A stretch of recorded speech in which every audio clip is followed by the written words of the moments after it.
Peggy 12.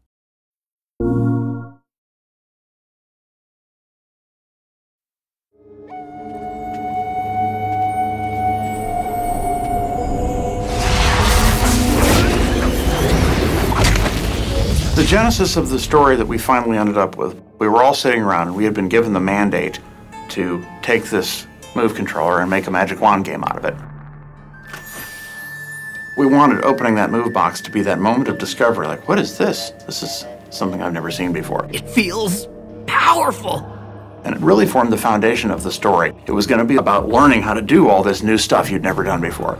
And we wanted the story of the game to be the same way, a journey of discovery, a hero's journey.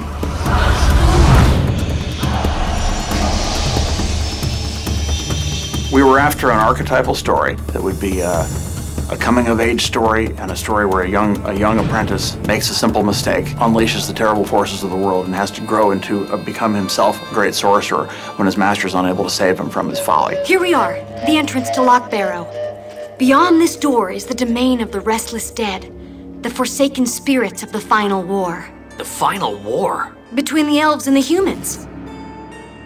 The world of sorcery, it's a world where the realm of fairy and the human realm are very closely intertwined, and there are portals that let you pass back and forth between the two worlds. There was a war between the humans and the fairies about 100 years before the game takes place. And since then, the realms have pretty much kept to themselves. There are very few people have crossed back and forth between them. But as the game starts, the portals are thrown open again, and all of a sudden you're thrust back into this world where the creatures from the realm of fairy are crossing over. Great sorcerers defended the world from unspeakable evil. And everyone bowed down to them and gave them treasure and stuff. And stuff? Really? Just prepare to be amazed. You have no idea what you're doing. A lot of the emphasis in the story in Sorcery is more about the relationship between the characters. For most of the game, there is Finn, our protagonist, and Erline, the magical cat who accompanies them. When the game starts off, Finn and Erline don't really get along very well. She's kind of obnoxious, he's kind of like full of himself. I shouldn't have said anything. Loch Barrow is far too dangerous.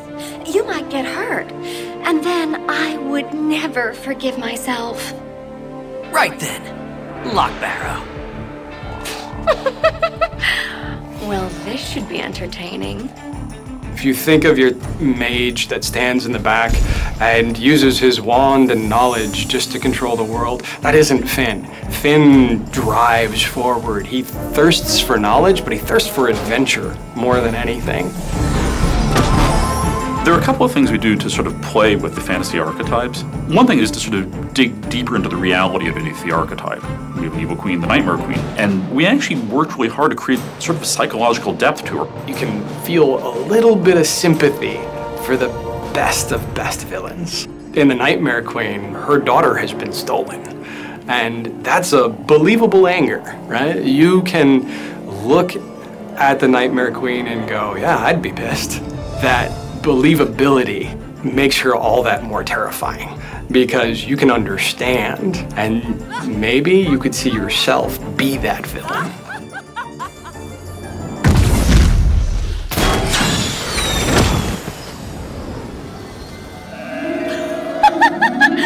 Busted! Erline was a character that was really important to our story. We face a lot of challenges with Erline because we have to have this integral character of our game be a cat. Just like with Finn, Erline goes through ups and downs throughout the story, and we had to be able to create this furball to be able to display emotion along with our character because she is such an important part. We needed a character that needed Finn. The darkness of her character, that slight tone of being unsure, really helps us tie her to Finn because he's so brave and bold. She needs his support to go through the next door. A big part of the story of Sorcery is the way these two characters respond to what's going on around them and sort of change over the course of the game. By the end of the game, they're really, really on the same team, they're working together, and the story of how they come together and how they learn about each other is a big part of the story of Sorcery. There's a coming-of-age story both for Finn and for Erline at the same time. Both of you go from being these silly teenage kids at the beginning to realizing the mantle that destiny has forced upon you.